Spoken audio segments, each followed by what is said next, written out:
आ गया आ गया मैं पढ़ाने आ गया। तो चलिए बाबू, हम लोग प्रकाश चैप्टर पढ़ रहे थे। प्रकाश चैप्टर का पहला वीडियो आपको बताए थे जिसमें पूर्ण आंतरिक परिवर्तन, क्रांति कोण, ये सब के बारे में आप लोग पढ़े थे। अब हम लोग आगे बढ़ते हैं, क्या क्या पढ़ना है थोड़ा ध्यान से, एग्जाम के लिए इंपॉर्टेंट है। 10th क्लास का भी कुछ इसमें क्वेश्चन है, लेकिन बाबू ध्यान रखिए 12th में भी 10th वाला क्वेश्चन पूछता है। तो चलो देखते हैं क्या है। देख बाबू, पहला टॉपिक है प्रकाश का प्रकीर्णन। ये आपका नोट्स से ही पीडीएफ बना लिया गया है। प्रकाश का वर्ण विक्षेपण है, प्रकीर्णन नहीं है। अच्छी तरह जानते हो प्रकाश का वर्ण विक्षेपण, जानबे करते होगा। देखो एक प्रिज्म ले लेंगे, प्रिज्म से जब श्वेत प्रकाश गुजरेगा, कौन प्रकाश? श्वेत प्रकाश, उजारका प्रकाश वह जब प्रिज्म से गुजरेगा तो ये कितने कलर में बटेगा? 7 कलर में बटेगा। कितने कलर में? 7 कलर में बटेगा। कितने कलर में बटेगा बाबू? 7 कलर में बटेगा। कितने कलर में बटेगा? 7 कलर में। और ये क्या होगा? विबग्योर, VIBGOY,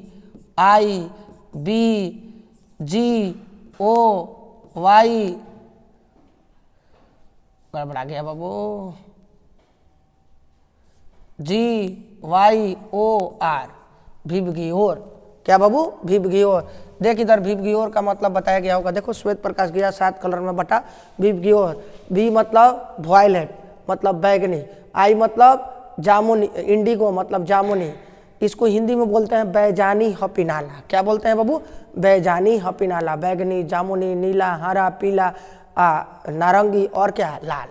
तो जब श्वेत प्रकाश किसी प्रिज्म से गुजरता है तो कितने कलर में बटता है? 7 कलर में बट जाता है। जैसे तुम लोगों को गनवो सुना होगा, कद्दू कटेगा तो सब में बटेगा। तो यहाँ क्या हो रहा है? यहाँ श्वेत प्रकाश गया, कितने कलर में बटा है? 7 कलर में बट गया। इसी को बोलते हैं प्रकाश का वर्ण विक्षेपण। डिफिनीशन देखो, जब प्रकाश की किरणें प्रिज्म से टकराती है तो वो 7 रंगों में विभक्त हो जाती है। इस घटना को प्रकाश का वर्ण विक्षेपण कहते हैं। और इस 7 कलर को बैजानी हपीनाला बोलते हैं। बाबू देखो थोड़ा ध्यान से, सबसे ऊपर वाला लाल है, ये कम मुड़ा है, रेड मतलब लाल। और सबसे नीचे वाला बैगनी है, वॉयलेट, ये ज्यादा मुड़ा है। तो पहिलका क्वेश्चन एग्जाम में पूछता है किस प्रकाश का सबसे कम विचलन होता है? कम विचलन, किस प्रकाश का सबसे कम विचलन होता है? सबसे कम विचलन किसका होता है बाबू? लाल का।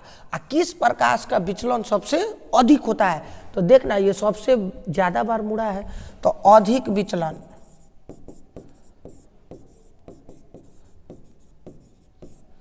अधिक विचलन किसका हो गया? बैगनी का। विचलन समझते हो ना? अपने रास्ते से भटक जाना। क्या बाबू? अपने रास्ते से भटक जाना है। देखते ही होगा तुम लोग जानता ही होगा, टमटम देखा है? टमटम घोड़वा के आँखवा के अगवा 2 पट्टी ऐसे लगा दिया जाता है, वो जानबूझकर लगाया जाता है। ऐसे अगर वो नहीं लगाया जाए तो घोड़ा टमटम को सीधे लेते जाएगा, दौड़ले जाएगा, इधर बगल में घोड़ी होगी तो उधरे मुड़ जाएगा। तो इसी को बोलते हैं विचलन। तो उसको रोकने के लिए यहाँ क्या लगाता है? पट्टी लगाता है, पट्टी, उसी को विचलन बोलते हैं। तो सबसे ज़्यादा कौन मुड़ेगा बाबू?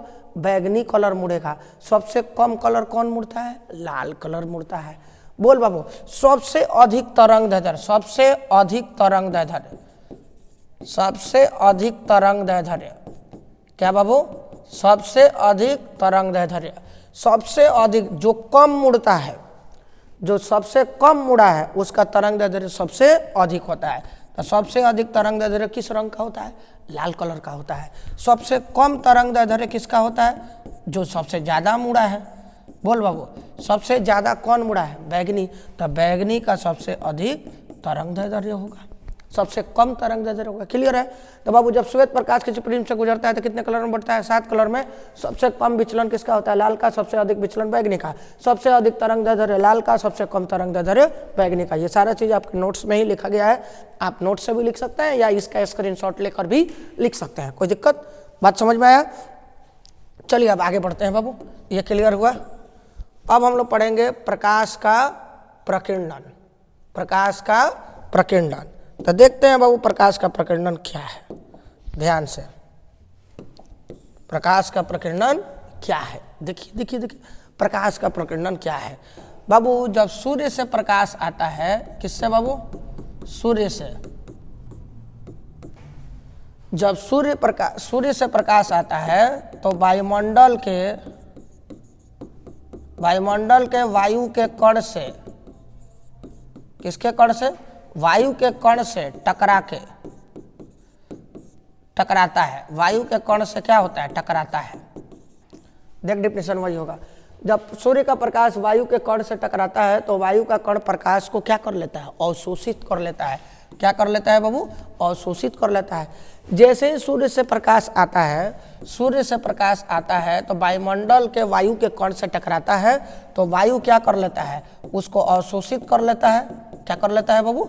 अवशोषित कर चारों दिशाओं में फैला देता है। चारों दिशाओं में फैला देता है। 10th में पढ़े ही होंगे, चारों दिशाओं में फैला देता है। इसी को हम लोग क्या बोलते हैं? प्रकाश का प्रकीर्णन कहते हैं। सिंपल। जब सूर्य का प्रकाश वायु के कण से टकराता है तो वायु का कण प्रकाश को अवशोषित करके चारों दिशाओं में फैला देता है। इसी को हम लोग क्या बोलते हैं? प्रकाश का प्रकीर्णन। सिंपल। सूर्य से प्रकाश आया, वायु के कण से टकराया तो सूर्य के प्रकाश को वायु खींच लेता है, खींच कर चारों दिशाओं में फैला देता है, जिसके कारण पूरे धरती पर अंजोर हो जाता है। क्या हो जाता है? अंजोर हो जाता है। तो तुम लोग कहते हो दिन हो गया। अब देखो, तो तुम कहोगे सर ये खींच कर फैलाने से क्या फायदा हुआ है? खींच कर फैलाने से ये फायदा हुआ कि जितना गर्मी धरती पर आना चाहिए उससे कम आता है। जानते हो, अगर वायु सूर्य के प्रकाश को नहीं खींचे ना तो तुम्हारे देहिया पर पड़ेगा ना, तुम झोंकर जाएगा। क्या हो जाएगा? झोंकर जाएगा, जोर जाएगा। लेकिन वो वायु क्या करता है? उसको खींच कर उसको चारों तरफ फैलाता है तो उसका पावर क्या होता है? घट जाता है। देख बाबू, यहाँ लिखा भी हुआ है, प्रकीर्णित प्रकाश की तीव्रता बहुत कम होती है। इतना कम होती है कि हम लोग जल नहीं सकते हैं। लेकिन तो भी गर्मी के दिनों में देखते हो ना, लगता है तो हमें स्किन जल ले। देखते हो ना, लगता है तो हमें स्किन जल ले तो लोग छाता लेकर जाता है गर्मी के दिन में। देखते हो मुंह बांध कर भी लोग चलता है। लड़की लोग का तो अलगे ड्रामा है, वो स्कूटी पर बैठ जाएगी, हाथों पर इतने बड़का लेमिनेशन लगा लेगी, दोनों हाथों पर मुँह बांध लेगी, एकदम स्कूटी लेकर चल देगी। अब देखो, अब वो काहे बानी है?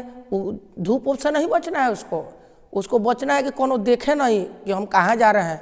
पहिलका देख लिए चाहे दूसरका देख लिए तो गड़बड़ हो जाएगा कि कहाँ जा रही है बिना बतैले। देख इधर बाबू, प्रकाश का प्रकीर्णन क्लियर है बाबू। तो प्रकीर्णित प्रकाश की तीव्रता बहुत कम होती है। अब देखो, एक साइंटिस्ट थे रेले। क्या नाम था साइंटिस्ट का? रेले के अनुसार प्रकीर्णित प्रकाश की तीव्रता प्रकाश के तरंग दैर्ध्य के चतुर्थ घात के व्युत्क्रमानुपाती क्रमानुपाती होती है। रेले ने क्या बताया? ये देखिए बाबू, रेले ने क्या बताया? देखिए, रेले ने बताया कि प्रकाश की तीव्रता, प्रकीर्णित प्रकाश की तीव्रता, किसकी तीव्रता बाबू? प्रकीर्णित प्रकाश की तीव्रता व्युत्क्रमानुपाती क्रमानुपाती होती है। किसके? तरंग दैर्ध्य के। लेकिन तरंग दैर्ध्य का किस घात? चौथा घात। किस घात? चौथा घात।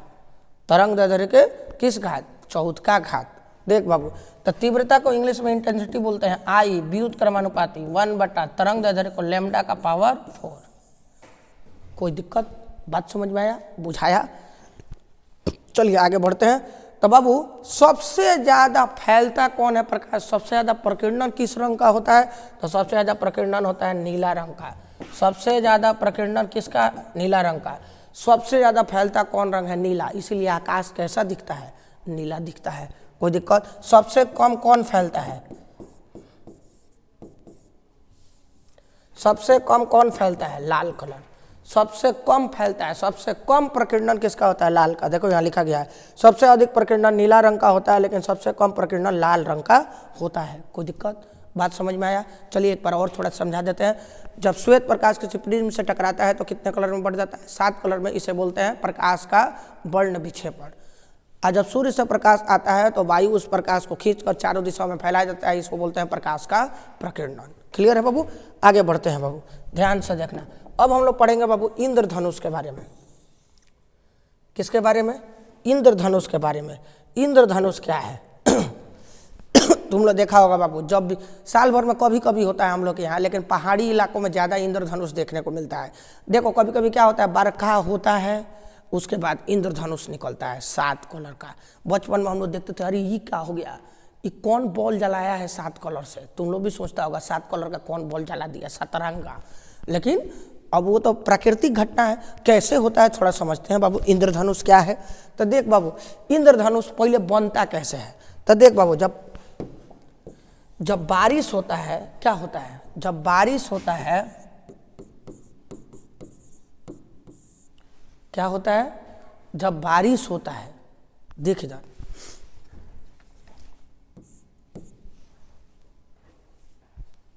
देखिए जब बारिश होता है तो बारिश का कुछ बूंद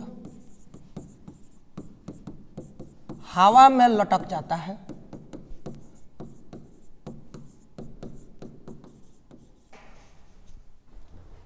जब बारिश होता है तो बारिश का कुछ बूंद हवा में लटक जाता है। क्या हो जाता है? हवा में कुछ लटक जाता है। बारिश समझता है ना? एकदम समझ लेना। बारिश अभी तो आजे बारिश हुआ है, तुम लोग देखा होगा, शाम को बारिश हुआ है। बॉलीवुड फिल्म में तो अलगे बारिश होता है। देखते हो जब हीरो हीरोइन मिलने जाता है तो ही बारिश होने लगेगा, घाटा कड़कड़ाने लगेगा, एकदम आंधी तूफान चलने लगेगा। मतलब हीरो हीरोइन में इतना पावर है कि आंधी तूफान बरखा सब लिया देगा, समझ लो। अब मान लो मतलब राजस्थान में बारिश वारिश नहीं हो रहा है तो बस हीरो हीरोइन को ले जाओ, खाली दौड़ा दो, बरखा हो जाएगा, एकदम पूरा तड़तड़ा कर एकदम बरखा होगा, मत पूछो उसका बात। देखो इधर बारिश का बूंद, बारिश होने के बाद बारिश का बूंद हवा में कुछ देर के लिए लटक जाता है। और ये कभी कभी होता है, हमेशा नहीं। कभी कभी क्या होता है? बारिश का बूंद लटक जाता है। तो जैसे ही बारिश का बूंद लटक जाता है तो इस पर बारिश खत्म होने के बाद किसका प्रकाश पड़ता है? सूर्य का प्रकाश पड़ता है। किसका प्रकाश पड़ता है बाबू? सूर्य का प्रकाश पड़ता है। सूर्य का प्रकाश पड़ता है। बारिश खत्म होने के बाद सूर्य का प्रकाश पड़ता है तो ये बूंदुए प्रिज्म का काम करने लगता है। किसका काम करने लगता है? प्रिज्म का। अब बताओ, जब ये प्रिज्म हो गया और सूर्य का प्रकाश पड़ेगा तो कितने कलर में बटेगा? ये तो बकलो बता सकता है। तुम लोग बोलेगा 7 कलर में बटेगा। और 7 कलर में जैसे ही बटा, किसका निर्माण कर दिया? इंद्रधनुष का। क्लियर है बाबू? जब बारिश होता है तो बारिश का कुछ बूंद हवा में लटक जाता है। और बारिश खत्म होने के बाद जब फिर धूप निकलता है तो उस बारिश के बूंद से टकराता है और बारिश का बूंद वह प्रिज्म का काम करता है। जैसे ही बारिश के बूंद पर प्रकाश टकराता है, कितने कलर में बढ़ जाता है? 7। तो इंद्रधनुष का निर्माण होता है। देखो यही डेफिनेशन लिखा गया होगा। बारिश होने से कुछ बारिश की बूंदें हवा में लटक जाती है। बारिश के बाद जब सूर्य का प्रकाश इन बूंदों पर टकराता है तो वो 7 रंगों में विभक्त हो जाता है। इस प्रकार इंद्रधनुष का निर्माण होता है। और इंद्रधनुष के निर्माण होने में 3 तरह का प्रक्रिया होता है। कौन कौन होता है भाई? इंद्रधनुष का निर्माण तभी होगा जब प्रकाश का क्या होगा? अपवर्तन, पूर्ण आंतरिक परावर्तन, जो कल आपको पढ़ाए थे, पूर्ण आंतरिक परावर्तन। और तीसरा होता है बाबू वर्ण विक्षेपण, जो कितने कलर में बढ़ता है? अभी ये तो पढ़े हो, 7 कलर में। कितने कलर में? 7 कलर में। क्लियर है? तो बोलो, इंद्रधनुष के निर्माण में प्रकाश की 3 घटना होती है। कौन कौन? अपवर्तन, पूर्ण आंतरिक परावर्तन और क्या? वर्ण विक्षेपण। 3 को घटना होता है तभी इंद्रधनुष बनेगा, नहीं तो नहीं बनेगा। क्लियर है? बात समझ में आया?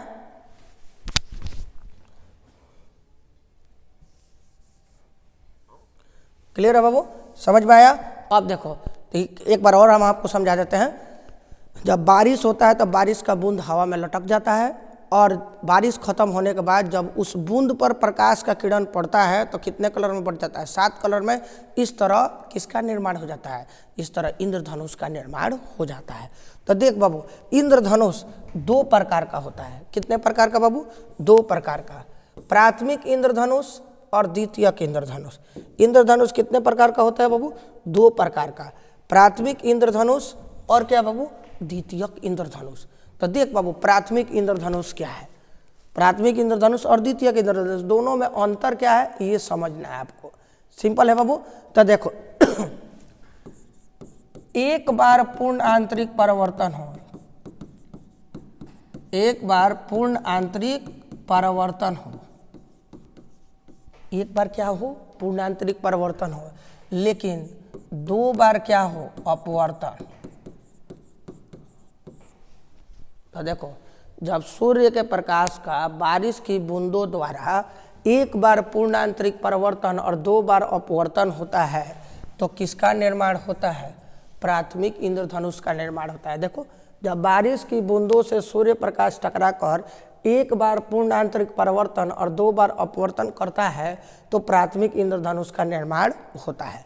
अब तुम कहेगा सर द्वितीयक इंद्रधनुष? तो सिंपल है, 2 बार पूर्ण आंतरिक परावर्तन,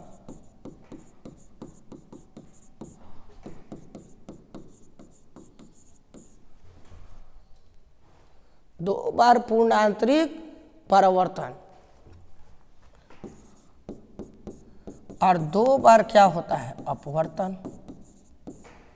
2 बार पूर्ण आंतरिक परिवर्तन और 2 बार क्या होगा अपवर्तन, तो किसका निर्माण होगा, द्वितीयक इंद्रधनुष का निर्माण होगा। सिंपल, फिर से समझ लो, 1 बार पूर्ण आंतरिक परिवर्तन और 2 बार अपवर्तन होगा तो प्राथमिक इंद्रधनुष, और 2 बार पूर्ण आंतरिक परिवर्तन और 2 बार अपवर्तन होगा, 2 बार होगा तो क्या होगा द्वितीयक इंद्र। अरे द्वितीयक मतलब क्या होता है 2, तो सब दुइये को होगा, क्लियर है। और प्राथमिक मतलब 1 बार पूर्ण आंतरिक परिवर्तन लेकिन 2 बार क्या होगा अपवर्तन, क्लियर है बाबू। अब प्राथमिक इंद्रधनुष का कुछ पहचान है, इसका बाहरी किनारा क्या होता है लाल और आंतरिक किनारा क्या होता है बैगनी। अब अंदर वाला तो तू बकलोलवा पहचान नहीं पाएगा, तो बाहर का देख लेना। जो इंद्रधनुष बाहर लाल होता है वो हो गया प्राथमिक इंद्रधनुष। जस्ट इसके उल्टा कर दो, इसमें बाहर का बैगनी हो जाएगा, बाहर का बैगनी और अंदर का क्या हो जाएगा लाल, अंदर का क्या हो जाएगा लाल हो जाएगा। कोई दिक्कत? फिर से एक बार समझ लो, जब बारिश की बूंदों का 1 बार पूर्ण आंतरिक परिवर्तन और 2 बार अपवर्तन होता है तो उसे प्राथमिक इंद्रधनुष कहते हैं, और इसका बाहरी किनारा लाल लेकिन अंदर का किनारा क्या होता है बैगनी कलर का होता है। अब देखो, जब बारिश की बूंदों का 2 बार पूर्ण आंतरिक परिवर्तन और 2 बार अपवर्तन होता है तो किसका निर्माण होता है द्वितीयक इंद्रधनुष का, और ये इसका बाहरी किनारा बैगनी और आंतरिक किनारा क्या होता है लाल होता है। कोई दिक्कत? आगे बढ़ते हैं बाबू। इंद्रधनुष क्लियर, सारा चीज समझ में आ गया। चलिए अब आगे बढ़ते हैं बाबू ध्यान से।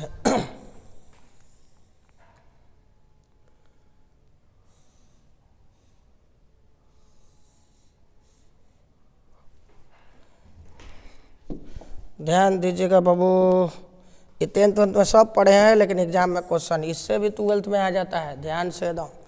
देखिए बाबू, कह रहा है खतरे का संकेत लाल काहे होता है बाबू, खतरे का संकेत लाल काहे होता है। तो अभी अभी सब चीज पढ़े हो, लाल रंग का तरंग दैर्ध्य सबसे अधिक, विचलन सबसे क्या कम। तरंग दैर्ध्य सबसे अधिक लेकिन विचलन क्या होता है कम, प्रकीर्णन भी सबसे क्या होता है कम।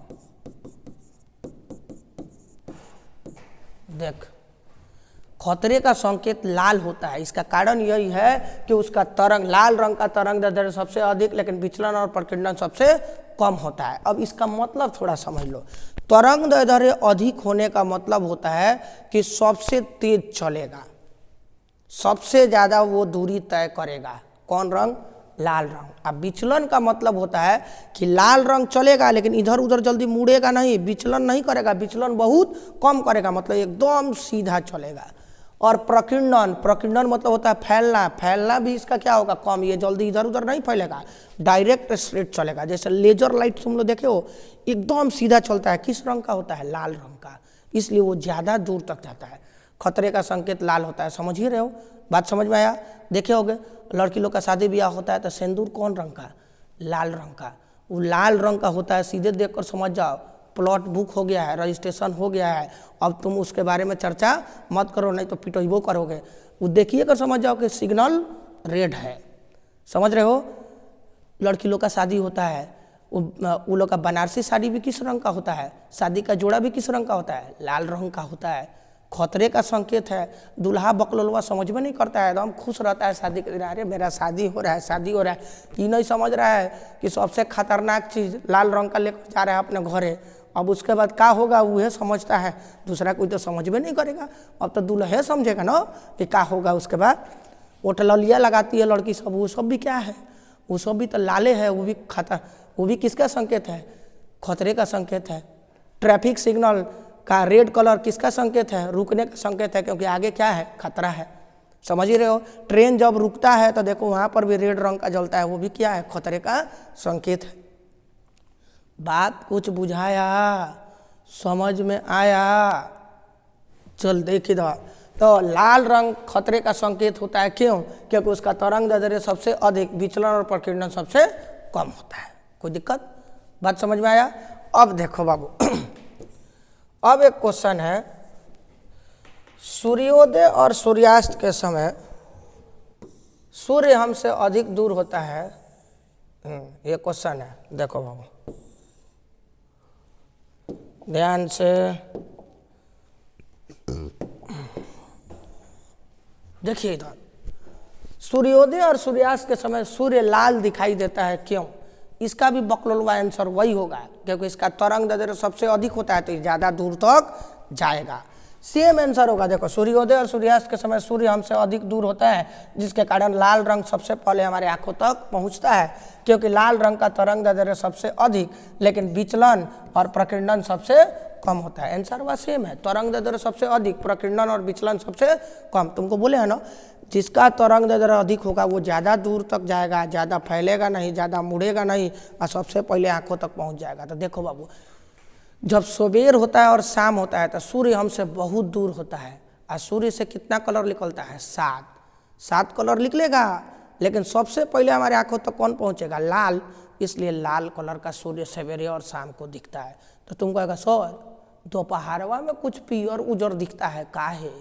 इसलिए क्योंकि सवेरे और शाम को सूर्य हमसे दूर होता है, लेकिन दोपहर में तनी क्या होता है? नज़दीक होता है, इसलिए वो लाल रंग का नहीं दिख पाता है, उसके पहले ही कोनो और ही प्रकाश पहुंच जाता है। क्लियर है? बात समझ में आया? जल्दी बोलना बाबू। अरे तू बोलेगा कैसे रे बकलोल कहीं का, तू तो मोबाइल के अंदर है। देख इधर, तो बात समझ में आ गया। सवेरे और शाम के समय सूर्य बहुत दूर होता है, निकलता तो उससे 7 कलर है, लेकिन सबसे पहले हमारे आंख तक कौन पहुंचता है? लाल, क्योंकि लाल रंग का तरंग दैर्ध्य सबसे अधिक, विचलन और प्रकीर्णन सबसे कम होता है। इसलिए सूर्योदय और सूर्यास्त के समय में सूर्य लाल रंग का दिखाई देता है। चल बाबू, आकाश नीला क्यों दिखता है? और ये तो चर्चा किए थे बाबू। आकाश नीला इसलिए दिखता है क्योंकि नीला कलर का प्रकीर्णन मतलब फैलाव। नीला कलर का प्रकीर्णन मतलब फैलाव। नीला कलर का प्रकीर्णन मतलब फैलाव। नीली नीली अखिया, गाना सुना ही होगा बकलोल कहीं का।